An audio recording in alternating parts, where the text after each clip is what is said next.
All right, let's jump right in. We're about to tackle a super useful part of Spanish, the past tense, specifically for ER and IR verbs. And trust me, it's going to be quick, it's going to be fun, and you'll be using it right away.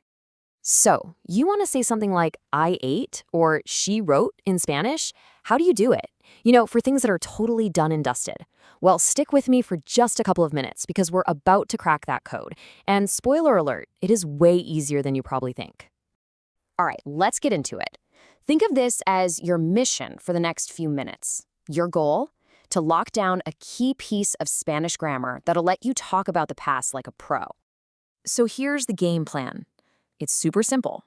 We're going to learn one single pattern for completed actions in the past.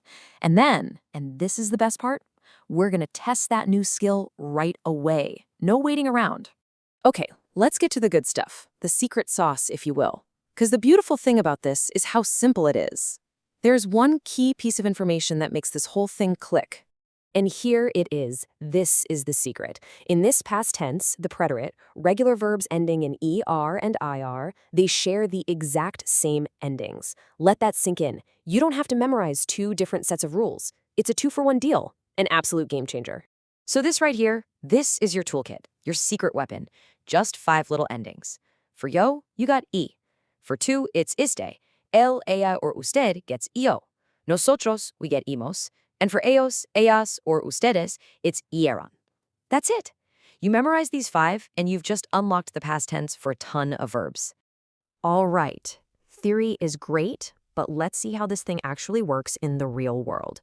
We'll use a super common verb, one you definitely know, comer, to eat. And boom, here it is in action. See how it works? You just chop off the R to get the stem com, and then you just plug in those endings we just learned. So, yo comí means I ate. Tú comiste, you ate. Él comió, he ate. All the way down the line. See that? It's just a simple plug-and-play system. So straightforward. Okay, you've got the intel. You've seen the demonstration. Now it's time to put you in the driver's seat. Let's do a little practice test. See how you do. Think of it as a pop quiz, but, fun. All right, first question. You see it on the screen. Pantera blank cereal con leche. The verb we're using is comer. So how do you say Pantera ate cereal with milk? I'll give you a second to think. And the answer is comió. Pantera comió cereal con leche. Why comió? Because Pantera is a he, which uses the same ending as él. Perfect. If you got that right, you're on a roll. Ready for another one? Okay, here we go.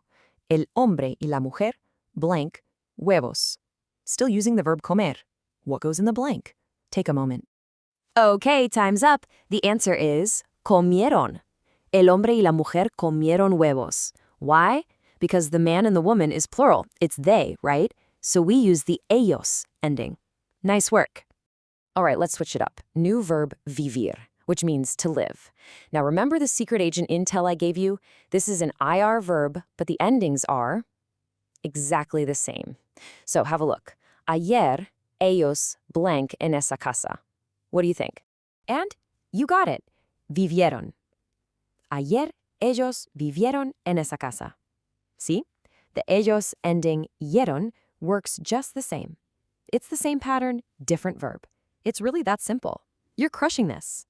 Okay, last question of the practice round. Let's finish strong. The verb this time is escribir, to write. Anoche yo le blank una carta a mi amiga. This one's about you, the yo form. What's it going to be? The answer is escribí, with that accent on the I. Anoche yo le escribí una carta a mi amiga. Perfect! And that's it. You've just aced this pop quiz. Mission totally accomplished. So, look at that. You've got the pattern down, you totally nailed the test. So what now? Well, your mission isn't quite over.